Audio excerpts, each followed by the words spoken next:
Happy New Year. As this episode drops, we're just days into 2026. This year's going to be a dynamic one where I want to take this show to the next level. I'm reminded of MJF's 2023 Pipe Bomb promo. Yeah, this is the one. It's at this stage of the promo that Max states why he's at the top of his game. And that's because he wants to make you feel something. Now, that's my mission statement. To bring energy, compassion, entertainment, and a positive vibe to pro wrestling because God knows it needs it. I re-energize after the Christmas break. By the way, there'll be further enhancements as we go along. Now that's starting off with this definitive new logo.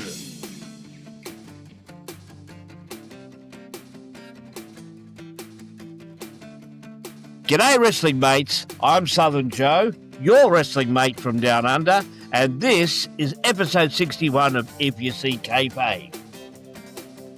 Thank you to all who have watched, shared, liked, and commented on my videos. A big thank you to all my subscribers, and if you'd like to subscribe to this channel, I would be very grateful. Hit the notification bell so you know when new content is available. Some of you may have noticed that I've been cutting up my interviews and releasing bits of them as shorts. Please enjoy them as well as my long-form interviews and even shows like this one where we just bring you enhanced content. Two big thank yous. Firstly, thank you to Josh Redfield for what was a fascinating tale of a rebirth of a wrestler with still many things to accomplish. Then also a humongous thank you to my wrestling mates from the In-Ring Wrestling Podcast. That's Kevin Kelly and Casey Thompson, who allowed me to sit in with their last show for 2025 for a retrospective roundtable for the year. It was a great way to start my Christmas holidays and was a great experience. Now, before we close out this show, we'll pause to reflect on some of the wrestling mates we lost in 2025. I'll talk about them from a personal and or Aussie point of view. Now, speaking of Aussies, two well-loved guys who had great success in Australia passed away in 2025.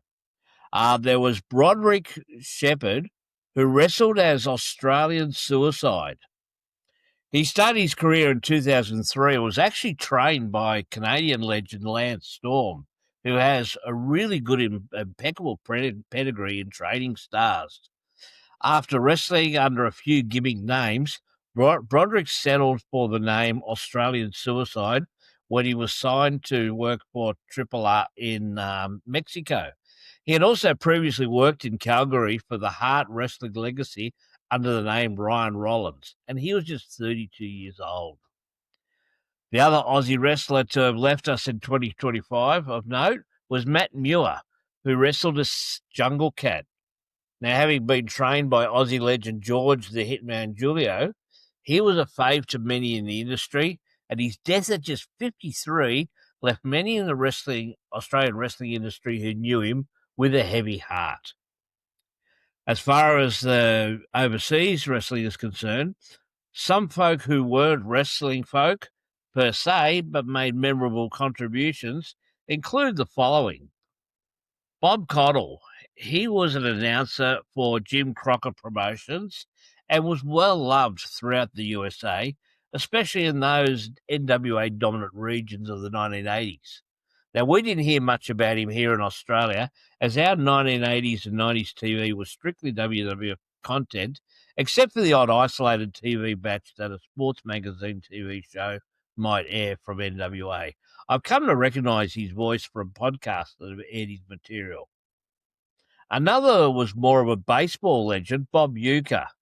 Now, he did some WrestleMania guest commentary and is most famous to us Aussies as the commentator from the Cleveland baseball side in the Major League film trilogies.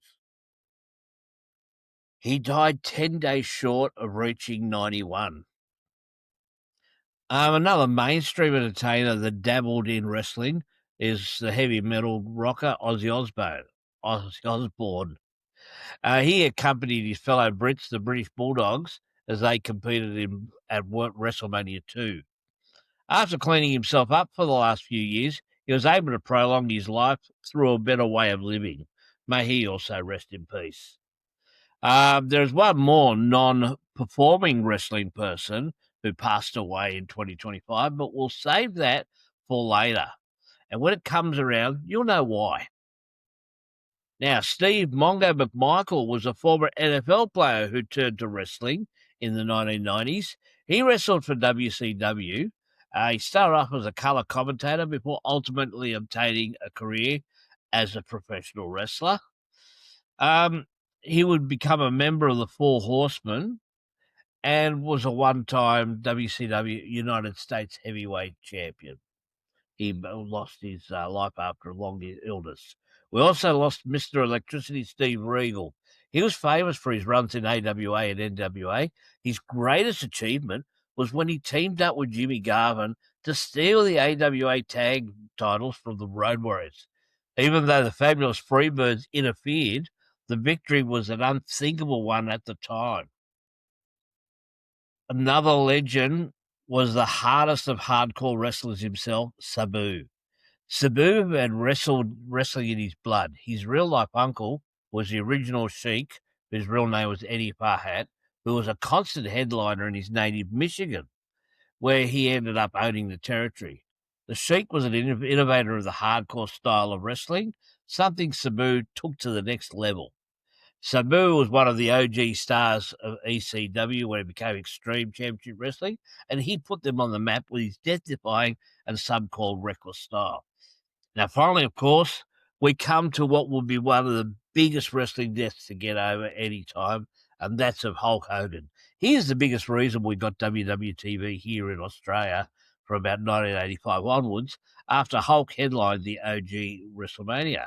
It's also ironic that the man who wrote what would become Hogan's theme music, Real American, also passed away the same year as Hulk.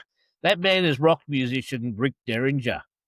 Originally, the Real American theme was written for the tag team of Barry Windham and Mike Rotunda.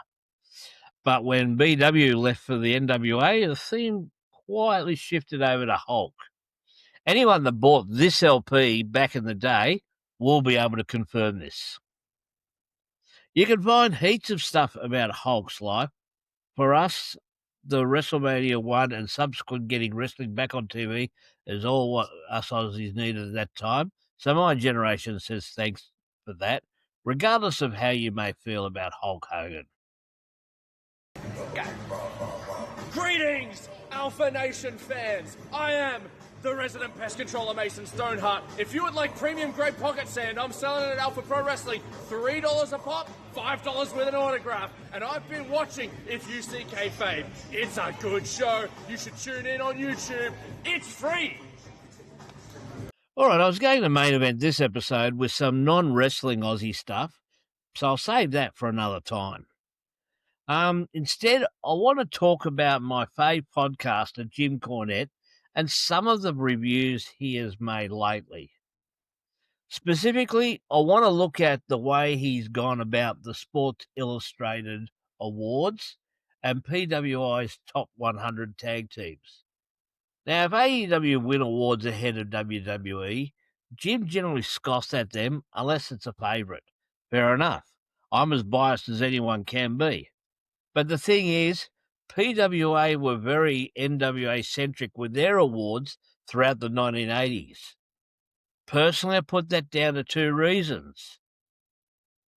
You show you're a purist if you don't just automatically give everything to WWE. The PWA were very proud of this and were especially happy with themselves on their Japanese knowledge and will give them tremendous rubs at times as well. If it were me voting, every award would go to my mates at Alpha Pro Wrestling, but that shows my blatant bias.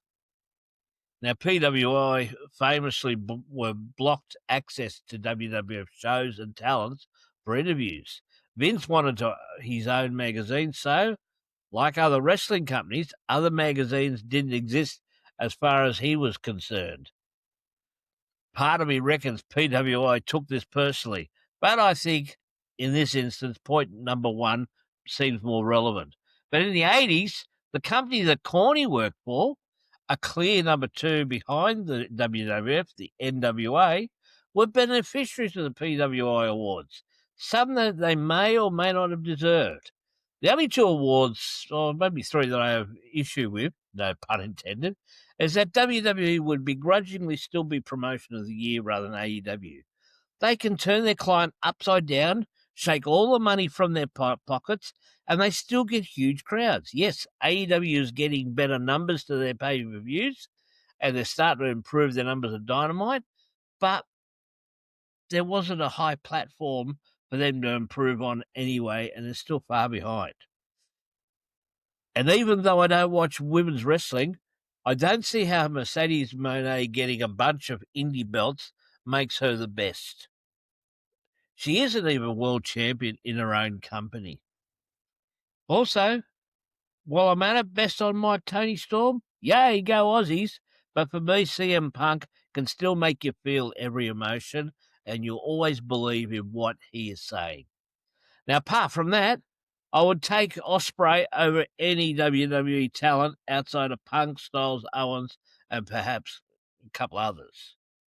I know Jim has 50-plus years of inside the biz, and I only have 50 years plus as a fan.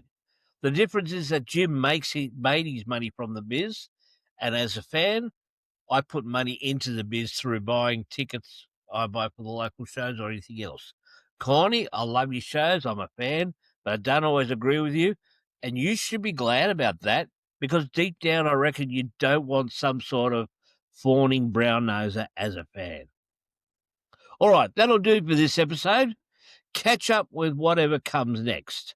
Now, I have shorts from the various interviews I've done, with more to come, and I'm also searching for more interviews. I also have other non-wrestling content. Some I can monetize, some not, but all there for you, my wrestling mates, to enjoy. See what that says there? Please do so, because I'd really appreciate it if you liked and subscribed. Until next time, this is Southern Joe. Hooroo.